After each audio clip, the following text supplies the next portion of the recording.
This is Mike Kegley here with Brad Sturdy, Larry Smith. We also have producer Tony Cordero with us today, and we have a special treat. We have a guest who knows more about the inner workings of college sports than just about anybody you can find. It's the publisher of Extra Points, Matt Brown. Matt, welcome to the show today. Yeah, thanks for having me, fellas. Now, earlier this week, we found out that Gonzaga became a member of the Pac-12. How did that come about, and what did you know before it happened? Sure. Gonzaga has been in conversations with non-WCC conferences for about the last 2 years. They had several conversations with the Big 12. They've discussed the Big East. There have been a couple of different mergers or rearrangements of mid-major and high-major programs out in the West before the Pac-12 and Mountain West situation that came to a head a couple weeks ago. What we're seeing now is essentially Gonzaga realizing that in order for their program to get the revenue and the exposure that they need in the post NIL era, they're going to need to be in a league where more schools can match their financial investments. In the WCC, not just for NIL, but for programs investments holistically, that's not really the case. And that the open question was just going to be, is it going to be the Mountain West? Is it going to be a new league? Is it going to be something else? Pac-12 still has some significant membership questions to answer. They need 8 football institutions. They're not done shopping right now, but this should put Gonzaga into a slightly higher median pay grade for what their basketball is going to look like, and to help reset the narrative after the Pac-12 very, very publicly swung and missed on multiple candidates over the last week. Now that we're moving into that where the Pac-12 seems to be coming together, what happens to all those other Western conferences out there, the Mountain West, the WCC? Is there a future for them, or do they need to combine to create one and lose the other? There's going to be a ton of conversations and downstream realignment effects. And again, these conversations were also still happening even before the Pac-12 Mountain West, sort of fissure, where now basically we have 2 Mountain Wests that are not super different from one another right now, trying to find members. There were proposals to merge the Big West and the Mountain West and the WCC and have some kind of promotion relegation system. There's been ongoing conversations with the WAC. There's other things independent here of just the Pac-12 Mountain West situation. So it'd be premature for me to say exactly what's going to happen, other than there's probably 6 different mid-major leagues right now that are in the process of having conversations that could be impacted here in some way.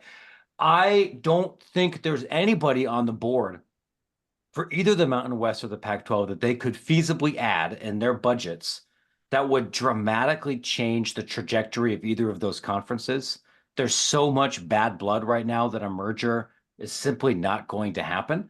But where this ends, I mean, shoot, we were talking 48 hours ago legitimately about Northern Illinois, about Toledo, about schools in the Eastern time zone joining this league here. So that we are in full stupid season, I think, for what realignment may look like here over the next 4 to 6 weeks.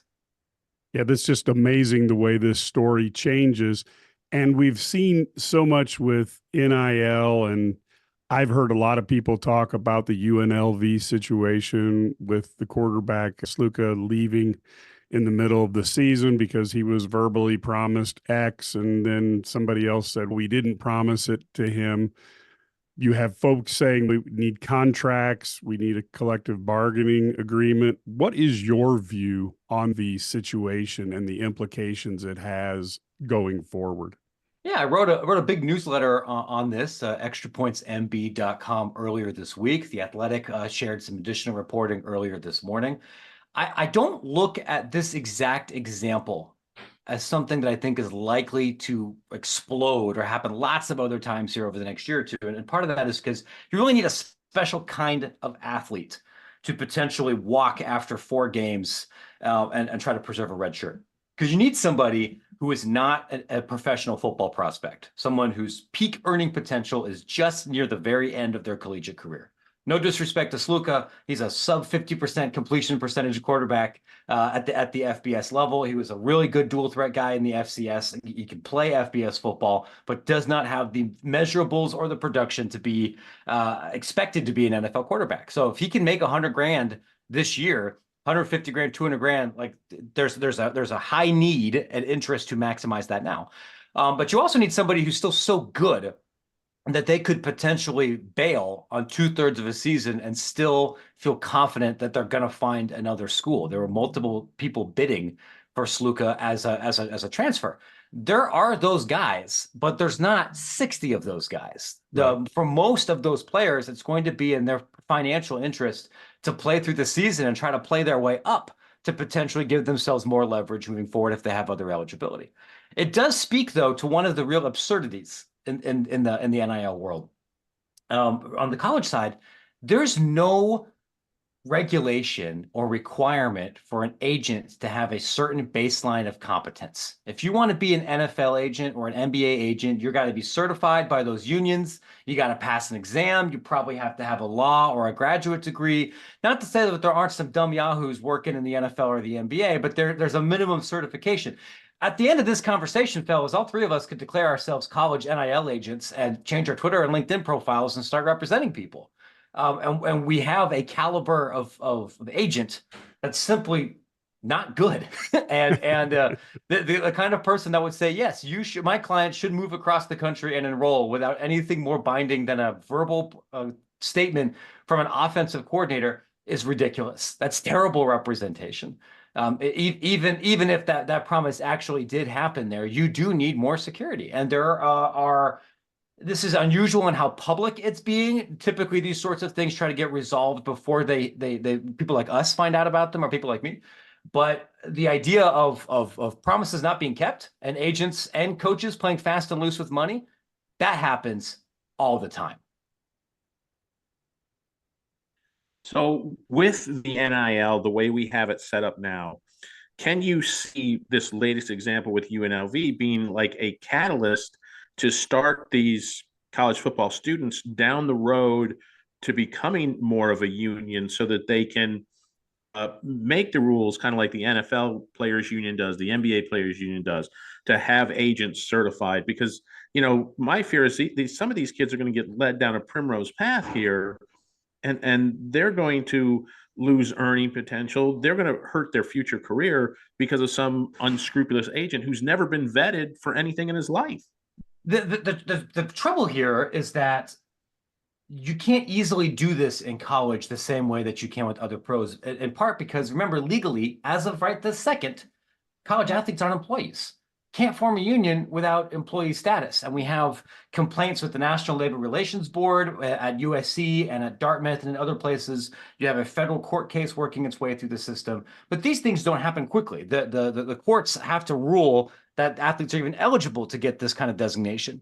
And what the NCAA has been saying, and power conference commissioners have been saying, is we need Congress and we need the courts to provide some level of stability or blessings of our existing rules, or to give us some certainty, because right now, as the NCAA and member institutions cannot legally enforce any kind of regulation on NIL, essentially. The second they try to penalize somebody, the second they try to make mandatory agent reporting, they're going to be sued and they'll lose, like what happened with Tennessee and in Virginia and what's happened with other antitrust cases elsewhere. So failing that, there's really no way this can change. And then even if the courts do say this, generally, your boss can't create your union for you. The people that create unions are workers. And so this has to be something that's organized by college athletes. One of the challenges in the labor world in this space is that there's several people that are pushing certain kind of changes in college athletic labor world. There's people that are filing lawsuits, there's a bunch of attorneys, there's activists, but almost none of them are supported by a meaningful number of active college athletes. So you need a legal change or a legislative change, and then you need an organizational change. And those two things are both possible. And this is certainly one of the things that might be a catalyst for that, but it's a long and difficult road to get to that point. And Matt, do you have in your mind any idea of how long this could actually take? Because I keep seeing these, we need a CBA, and I'm thinking to myself, who are you signing the CBA with? You know, Yeah. it's, and so how long does it take to form a union? And by the time you do all the work to do that, the people that you worked with are either graduated or in the pros, and you have to start over. It's a major challenge. You know, unlike I think a couple other sports writers, I've organized unions before. I've helped unionize a different newsroom where I was. I worked in organized labor and some non-journalism roles that I've had in the past. It's very hard. It took over a year to unionize a newsroom of less than 200 people where I was, when a lot of the workers had a ton in common. To unionize potentially 12,000 football players alone, or to say nothing of basketball players or other organizations, would be one of the youngest and most transient unions in the entire world. You could potentially get a CBA that lasts longer than 4 years, and so people would, then you just have to reorganize them as they came in. But it's a major challenge, and I would look to the closest equivalent, I think, would be graduate student unions, which do exist in this country, but they're mostly confined to the Northeast at private institutions, and most of them are not very strong. They tend to get rolled in a lot of these negotiations with their institutions for people who are teaching assistants or GAs or folks in that world. I think, in my professional opinion, we are multiple years from any kind of complete and final resolution to these sorts of challenges here. It's going to take time to move to the courts. If we're being honest here, who wins the presidency in this election and who controls Congress is going to have a major role to say. If Republicans sweep everything, we might not even have a National Labor Relations Board. If Democrats sweep, then and you have a very pro-labor NLRB, this can move in a very different direction a little bit faster. It's not something, though, that I expect to get wrapped up in 9 months for anybody that's frustrated with these stories. Do you see from the NCAA any willingness for them to kind of step into the breach and help manage, or are they just taking his hands off, like, we've lost the case, NIL is out there, we're going to let you schools handle it, we're not even going to bother? Or do you think they should be taking a more active role? I don't really think that they can at this point. By design and by accident, we have a deeply decentralized system. And whenever we talk about the NCAA, positively or negatively, I think it's important for listeners to remember the NCAA is a membership-driven organization. It's not a handful of tyrannical bureaucrats in Indianapolis. These are rules that are set and policies that are set by presidents of all the member institutions. So there's something that the NCAA does that we all think sucks. It's because the presidents at Florida and Michigan and Alabama and Ohio State wanted it that way. And you have a system where, yes, maybe everybody would like collectives to do something different, or ADs to do something different, or schools or conferences or anybody else. But the true authority in the NIL space now rests outside of college athletics. That is a legislative and judicial question right now. And those folks work at a very different timeline than even higher ed, which is glacial. It can be very frustrating to any of us, or certainly an athlete or a coach involved in the system here, because you're right, these are pressing issues that impact rosters now. I don't see any reason to be optimistic they get wrapped up very quickly. Do you see any chance that the SEC and the Big Ten try to break away and form that super league, either with those two or just the elite of those two? Or is that a dying dream, or just a straw man for X? I tell folks that if I had a really good crystal ball, I'd charge a hell of a lot more than $9 a month for my newsletter. What I would tell people here is, do I think that is an imminent change in the next year or two? Probably not, but not impossible. Part of the talk for super leagues also requires the cooperation and interest from broadcast partners to potentially private equity and some other third-party financial instruments that so far have mostly not been interested in facilitating that. ESPN and Fox don't completely benefit from completely moving these two leagues away. Could that happen in the future? Sure. You're already seeing some real fissions here, where you have two leagues and their conference leadership and their presidents continue to think that they should have more power and more influence, and particularly more access to championship events. This comes up a lot in my reporting. A lot of mid and low majors are really concerned that these two leagues are going to bump them out of the College World Series or bump them out of other places. And I expect there to be other smaller steps in that direction, short of a super league. In 10 years, anything's possible, fellas.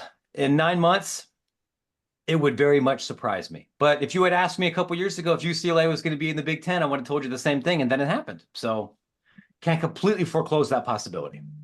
Yeah, some of these things are so hard to pick up. And folks, if you're looking for information that's cutting edge and really gives you insight into not only what's going on right now, but what might be coming down the pike, you want to go to Extra Points. Matt Brown here is the publisher of that. And Matt, give us that address one more time just so people can go to it. You bet. You can find the newsletter, which has both free and premium options, at extrapointsmb.com. You could find me on Twitter at Matt Brown EP, covering all sorts of issues that shape the college sports industry beyond what happens on the field. Perfect. Folks, that was Matt Brown. Thanks for being on the show, Matt. Now, stay tight, folks. We'll be back in 2 minutes after these commercials.